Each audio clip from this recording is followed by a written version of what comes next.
Hello, welcome to Quest for Thunder. I'm Mark. My wife Jean and I are refitting our 1983 Pearson 422, and we're glad you've joined us. If this is your first time visiting Quest for Thunder, please consider subscribing and clicking the notification bell so that you'll receive notification when we upload new content. We're glad you're here. If you have any questions or comments, please feel free to leave them in the comments section below. Welcome to Quest for Thunder and enjoy the video. Thank you. Good morning, Quest for Thunder. It's Monday. I'm at the boat today doing some work. I'm going to work on the lights again, see if I can't get those two lights soldered up and mounted in the aft cabin. And also ordered some new batteries for the house bank batteries today. Should be ready for pickup tomorrow. Currently Thunder runs a 400 amp hour house bank of flooded lead acid, your standard deep cycle flooded lead acid chemistry. Nothing special, no AGM, no gel, just your standard wet battery. And that's what we're going to stick with for the time being until I can do some more research and determine what I need to do to make some changes.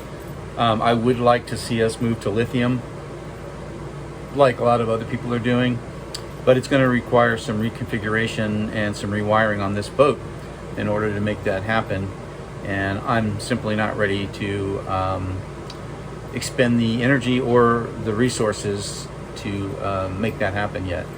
So right now we're just going to replace the old batteries, which are shot, with these new flooded lead acid deep cycle marine batteries from Interstate.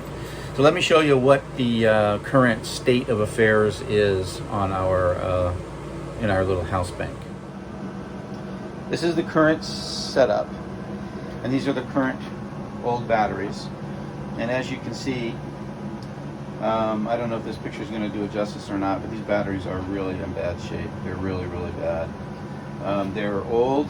I think they were put in. There's a notation on the label there that says 2014.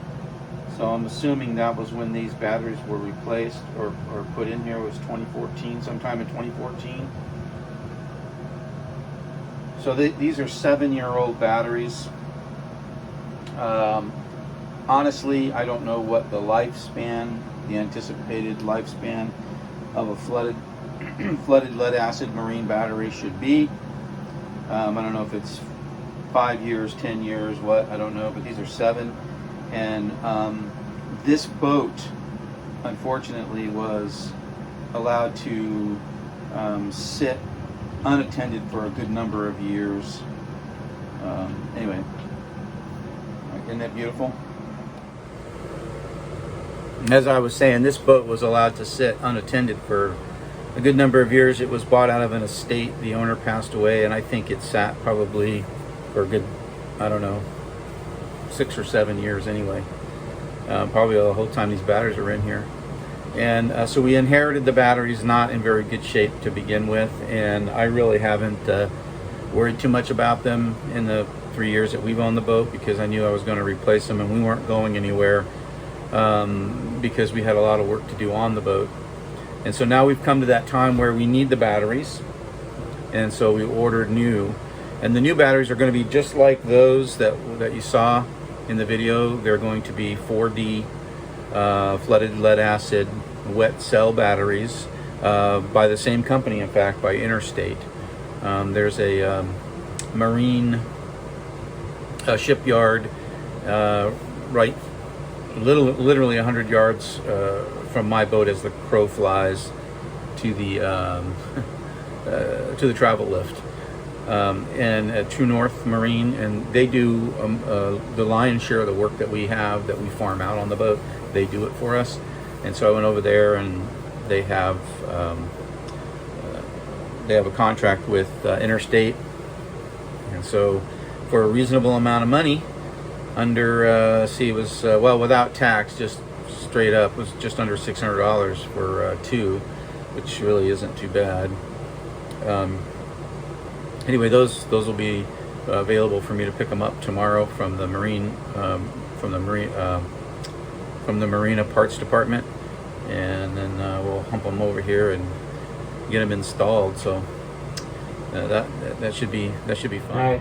So as you can see, these are the two wires, hot and the neutral, that I have to connect these wires to. I don't have enough space in here, as I mentioned yesterday, for a butt connector to go up in there. So I'm going to have to solder these wires together. So what I'm going to do is I'm going to splay these wires apart, and then I'm going to intermingle these wires, even though there are fewer, it's a much smaller gauge, into this, and then solder it. Put some shrink wrap on over the wire, and then slide the shrink wrap up over it, and shrink it up, and then hopefully I can pack it all up into this hole, but that's going to be a trick. So that's what we're up to right now. So I got to trim these wires down. I've already exposed the wire on this out of the insulation. So yeah, so here we go. Point of no return.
Light.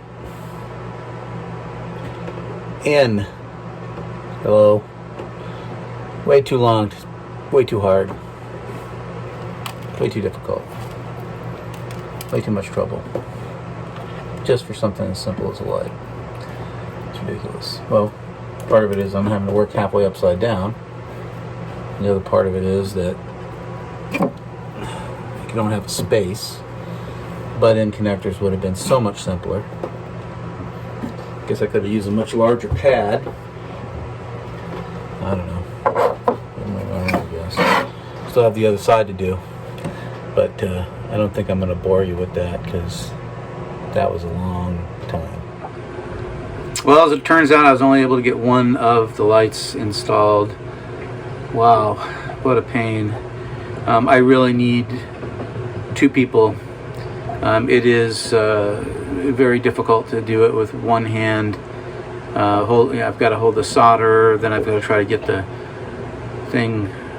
wires together and get them to stay together.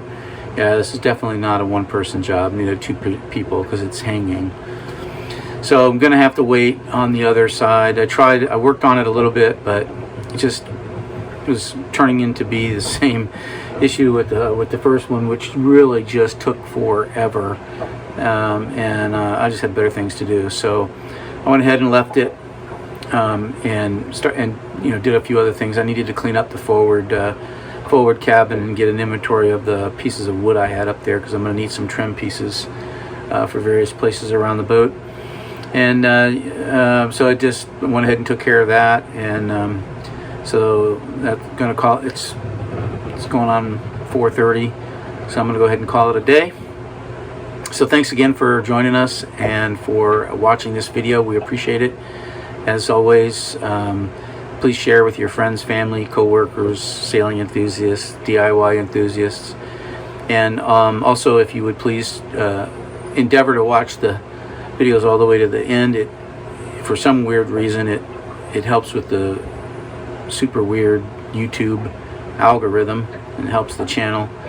And don't forget to subscribe. Click the little notification bell so that you won't miss any upcoming content. And again, we thank you for joining us and for being here. We encourage you to make comments if you would. And so again, thank you.